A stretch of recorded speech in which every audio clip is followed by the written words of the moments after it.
काफी सारे एक्ट्स बनाए गए हैं, ठीक है। तो यहाँ पे देखो इंडिया के अंदर पीएमएल बनाया गया, आपको पता होगा इंडिया के अंदर पीएमएल बनाया गया। PML is what, prevention of money laundering act, ठीक है। तो prevention of money laundering act 2005 जिसको बोला जाता है, अमेंडमेंट 2005 में हुई थी, राइट। सो इस केस में इंडिया के अंदर पीएमएल है, ठीक है। तो अब यूनाइटेड स्टेट ऑफ अमेरिका के लिए लीगल फ्रेमवर्क बनाया गया है एएमएल एंड सीएफटी के लिए, ठीक है।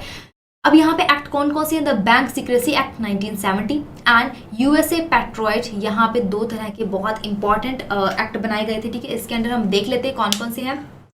सबसे इंपॉर्टेंट जो है वो बीएसए है, यानी कि बैंक सीक्रेसी एक्ट है, ठीक है, जिसको बीएसए बोला जाता है। 1970 के अंदर इसको इस्टेब्लिश किया गया था एंड इसके अंदर कौन कौन सी इंफॉर्मेशन प्रोवाइड की जाती है ये हम देख लेते हैं। सबसे पहले आता है कि रिकॉर्ड को सेफली रिटेन करके रखना है, ठीक है, चाहे वो इंडिविजुअल का हो, चाहे वो बैंक का हो, या फिर किसी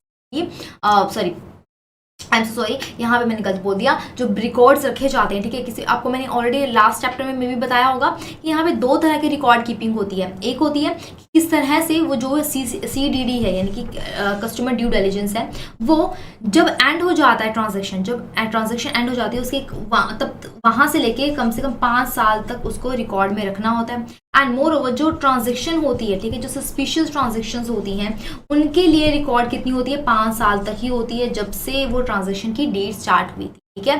तो दोनों के लिए ट्रांजेक्शन का क्या है, 5 साल तक है। Is it clear to everyone, ठीक है। सो उस रिकॉर्ड को यहाँ पे रखना होता है, कौन रखेगा, या तो कोई प्राइवेट इंडिविजुअल, ठीक है, लेकिन ये सीक्रेसी में रखना होता है, ठीक है।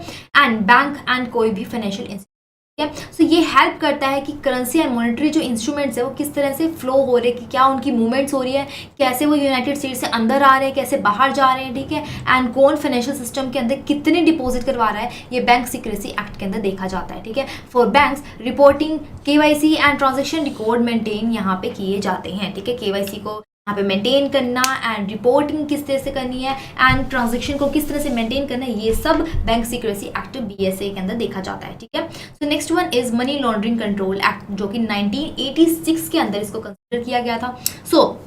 इस केस में क्या है, for money laundering as a federal crime, तो यहाँ पे मनी लॉन्ड्रिंग को एज अ फेडरल क्राइम माना जाता है, ठीक है। देखो अब काफी सारी डेफिनेशन अलग अलग कंट्रीज के अंदर सबके अलग अलग डेफिनेशन होती हैं, राइट। सो इस केस में इसकी डेफिनेशन क्या है कि मनी लॉन्ड्रिंग को, ठीक है, किसी भी तरह से अगर ड्रग ट्रैफिकिंग करते हैं, जो भी इलीगल सोर्सेज होंगे उसको फेडरल क्राइम माना जाएगा, ठीक है। एंड मोर ओवर जो भी स्ट्रक्चरिंग ट्रांजेक्शन होती होंगी उनको प्रोहिबिट करते हैं एंड जो भी क्रिमिनल एंड जो सिविल फॉरफीचर्स होते हैं उनको भी यहाँ पे देखा जाता है। Is it clear to everyone, ठीक है।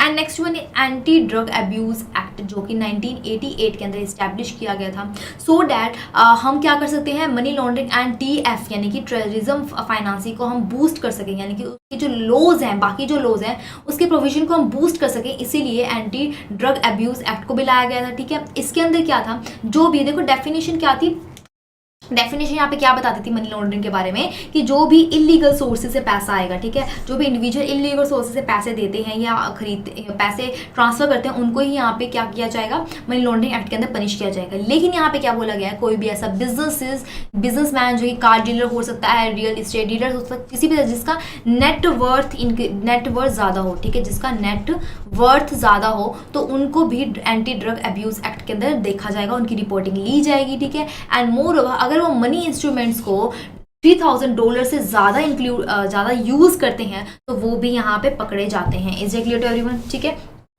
So next one is NGO well anti money laundering act 1992 के अंदर इस्टेब्लिश किया गया था। इसका मेन यहाँ पे फोकस किस पे होता है, अंदर बीएसए जो कि बैंक सीक्रेसी एक्ट है उसको स्ट्रेंथन करता है, ठीक है, मतलब उसको और मजबूत बनाता है, ठीक है। इसके अंदर और कोई काफ़ी सारे मेजर्स लेके आया गया है, इसमें काफ़ी सारे लॉज लेके आए गए जिससे कि बीएसए को और ज़्यादा स्ट्रेंथन करने में हेल्प करता है। तो बीएसए को जो भी जो बीएसए के बीएसए के जितने भी रूल्स एंड रेगुलेशन है जो भी उसको वोयलेट करता है, ठीक है, उसके लिए काफ़ी सारे सेंक्शंस यहाँ पे लाए गए हैं, ठीक है। एंड जो भी सस्पिशियस एक्टिविटी रिपोर्ट्स होती है वो भी यहाँ पे देखी जाती है, वेरिफिकेशन की जाती है, रिकॉर्ड कीपिंग की जाती है, जो भी वायर ट्रांसफर के थ्रू होता है, right. And bank secrecy act advisory group यहाँ पे बनाया गया है, ठीक है, जिसको बोलते हैं BSAAG, ठीक है। BSAAG इज व्हाट की उनके लिए ग्रुप बनाया गया है, जो कि ये ग्रुप में कमेटी में मैं अपनी यहाँ पे डिसीजंस लेते हैं, ठीक है। So next one is money laundering suppression act 1994 के अंदर बनाया गया था, ठीक है। सो इस एक्ट के अंदर मनी लॉन्ड्रिंग, ये सारा का सारा money laundering and terrorism financing के लिए ही है, ठीक है। सो अब इसके अंदर क्या है, जितनी भी बैंकिंग एजेंसीज हैं वो क्या काम करती हैं कि जो भी, अब जो जैसे आपको पता है, ठीक है, लेट्स सपोज कि आप किसी विलेजेस के साइड रह रहे हो, ठीक है, सो बहुत रूरल एरियाज में रह रहे हो, आपको पता नहीं कि मनी लॉन्ड्रिंग एक्चुअली में होता क्या है, ठीक है, एंड आप उससे किस तरह से बच सकते हैं, ठीक है। तो उसके लिए AML के लिए, ठीक है, यहाँ पे अवेयरनेस क्रिएट की जाती है, ठीक है, लोगों को बताया जाता है कि AML होता क्या है, आप किस तरह से उससे अवेयर रह सकते हो, तो इस तरह से ट्रेनिंग प्रोवाइड की जाती है। कुछ ऐसी एजेंसीज इसके अंडर बनाई गई हैं, ठीक है। So banking agencies to enhance the procedure for referring to law enforcement agencies, तो यहाँ पे कुछ एजेंसीज बनाई गई हैं सो डैट उसको इन्फोर्स कर सके, ठीक है, जितने भी एक्शंस यहाँ पे होते हैं, जितने भी प्रोसीजर होते हैं उसको इन्फोर्स कर सके, यहाँ पे कुछ इस तरह की एजेंसीज बनाई गई हैं। एंड मनी सर्विसेज बिजनेस जो भी करना चाहता है उसकी रजिस्ट्रेशन इस एक्ट के अंदर होनी चाहिए। अगर कोई भी रजिस्ट्रेशन नहीं करवाता है, ठीक है, अगर वो ऑपरेट होता है, ठीक है, उसको फेडरल क्राइम माना जाएगा। जो भी MSB अगर अनरजिस्टर्ड काम करती है उस यूनाइटेड स्टेट ऑफ अमेरिका के अंदर, तो उस केस में यहाँ पर उसको फेडरल क्राइम माना जाएगा अगर वो अनरजिस्टर्ड होती है, ठीक है। अगर आपने रजिस्टर करवानी है तो इस एक्ट के अंदर जाके ही आपने रजिस्टर करवाना होगा अगर वो मनी सर्विसेज बिजनेस है तो, ठीक है। तो next is money laundering and financing crime strategies act. तो money laundering and financial crimes के लिए कौन कौन सी स्ट्रेटजीज बनाई गई हैं, तो उसके लिए यहाँ पे एक्ट लाया गया है, ठीक है। सो इसके अंदर बैंकिंग एजेंसी, सेम इसमें भी यही होगा कि बैंकिंग एजेंसीज लाई गई हैं, right, and more over AML training provide की जाती है फॉर द एग्जामिनर्स, जो भी एग्जाम मतलब जो सुपरवाइज करते हैं उनके लिए ट्रेनिंग प्रोवाइड की जाती है, ठीक है। एंड मोर ओवर ये MLFTs के लिए जो भी अलग से जोन्स एंड बिजनेसेस बनाए गए हैं सो डैट इन पे ज़्यादा फोकस किया जाए, ठीक है। So next one is uniting and strengthening America by providing appropriate tools required to intercept and obstruct. तो अब यहाँ पे ये बोला गया है जो भी यूनाइटेड जो स्टेट ऑफ अमेरिका के अंदर अगर जो भी उनको टूल्स चाहिए होती हैं, टेक्निक्स चाहिए होती हैं तो उन एनालाइज करने के लिए या फिर क्रिमिनल्स को पकड़ने के लिए, ठीक है, तो ये सब चीज़ें इस एक्ट के अंदर लाया गया है, ठीक है। 2001 के अंदर आता है, राइट, जिसको USA पैट्रोइट भी बोला जाता है। ये हमने ऊपर भी पढ़ा था, bank secrecy act and USA patriot act बहुत ज़्यादा इंपॉर्टेंट है, ठीक है, यहाँ से क्वेश्चन बन के आ सकते हैं इस चैप्टर में से, राइट। सो इस केस में क्या है, criminalised the financing of terrorism. तो फाइनेंसिंग ऑफ टेररिज्म को किस तरह से क्रिमिनलाइज बनाना है, ये सब चीज़ें यहाँ पे देखी जाती है। कस्टमर आइडेंटिफिकेशन प्रोसीजर क्या होता है, कस्टमर आइडेंटिफिकेशन प्रोसीजर आपको मैंने बताया था KYC का, ये क्या है, फर्स्ट पिलर है, ठीक है। CIP, CAP, risk management and monitoring of transactions, ठीक है। तो CIP का मतलब ये होता है कस्टमर की जो आइडेंटिफिकेशन प्रोसीजर होता है उसको आइडेंटिफाई करना, क्या ये सही है कस्टमर, ठीक है, उसको अब ये चीज़, अब जो भी उसने डॉक्यूमेंट्स प्रोवाइड किए हैं, ठीक है, फॉर द KYC, ठीक है, KYC की उन्होंने यहाँ पे डॉक्यूमेंट्स प्रोवाइड किए, तो उसको यहाँ पे देखना क्या जो डॉक्यूमेंट्स उन्होंने प्रोवाइड किया है एंड जो हम जान पा रहे हैं क्या वो मैच कर रहे हैं, ठीक है, क्या वो एक्चुअली में मैच कर रहे हैं, ठीक है। तो यहाँ पे आइडेंटिफाई करना, राइट, उसको स्ट्रेंथन बनाता है, ठीक है, उसको बिल्डअप करता है, ठीक है। एंड जो भी जितने भी शेल बैंक्स होते हैं उसके साथ प्रोहिबिट करते हैं कि आपने कोई भी डीलिंग नहीं करनी है। एंड मोर ओवर जो भी इंफॉर्मेशन शेयर की जाती है फाइनेंशियल इंस्टीट्यूशंस के बीच में और US गवर्नमेंट के बीच में उसको इंप्रूव किया जाता है सो डैट पब्लिक के पास ना पहुंचे, सो डैट कोई भी जो क्रिमिनल एक्टिविटीज़ होते हैं, जो भी क्रिमिनल पर्सन्स होते हैं उन तक किसी भी तरह से ये न्यूज़ ना जा सके या फिर प्रेस तक ना जा सके, ठीक है, जिससे कि वायलेंस ना क्रिएट हो जाए, राइट, कंट्री में। And next one is intelligent reform and terrorism prevention act. तो ये लास्ट है, ठीक है, USA के अंदर। तो इसके अंदर जो भी BSA के अंदर अमेंडमेंट हुई है वो अमेंडमेंट की गई है कि सो डैट वो जो भी क्रॉस बॉर्डर वायर ट्रांसफर की जाती है फंडिंग की, वो उसकी रिपोर्ट्स यहाँ पे इस एक्ट के अंदर लानी चाहिए। Is it clear to everyone, right. तो नेक्स्ट हम चलते हैं यूनाइटेड किंगडम की तरफ। यूनाइटेड किंगडम ने किस तरह से यहाँ पे लॉज बनाए गए हैं। तो first one is the procedure of crime act amendment by the crime and the court act 2013 and the serious crime act 2015।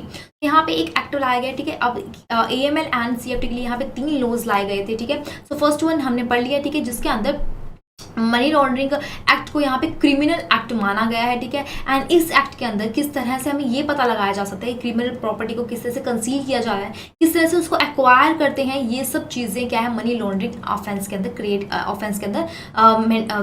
की जाती है, ठीक है। And next one is the money laundering regulation 2007। So money laundering 2007 के अंदर क्या बोला गया है कि एक मनी लॉन्ड्रिंग रेगुलेशंस मतलब उसके लिए रेगुलेशंस यहाँ पे लाई गई हैं, जो भी नॉन फाइनेंशियल प्रोवाइड की जाती हैं, जैसे ऑडिटर्स, इंसॉल्वेंसी प्रैक्टिशनर्स, ठीक है, tax advisers, legal professionals, trust company services providers, state agents या हाई वैल्यू डीलर्स या कैसीनोज, इनको जो भी जो नॉन फाइनेंशियल सर्विसेज प्रोवाइड करते हैं, इनके ऊपर ये रेगुलेशंस अप्लाई होती है, ठीक है। So next one is the terrorism act. तो टेररिज्म एक्ट 2000 के अंदर एप्लीकेबल हुआ था, ठीक है। एक ये परमानेंट एक्ट है, जो भी टेररिज्म एक्टिव ऑर्गेनाइजेशंस होती हैं, ठीक है, जो टेररिज्म रिलेटेड जो भी, देखो ये टेररिज्म का पर्पस है, ठीक है।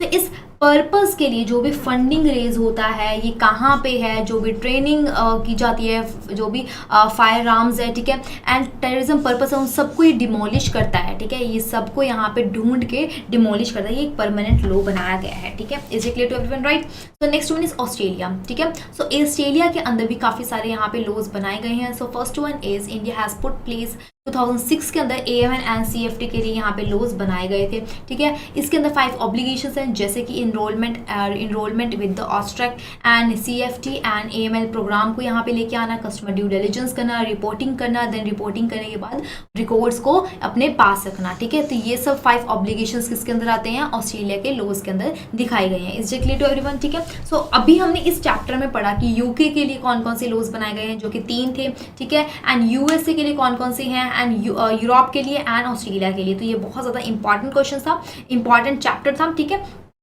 सो यहाँ तक हमारी आज की क्लास, यहाँ तक हमने 3rd चैप्टर किया।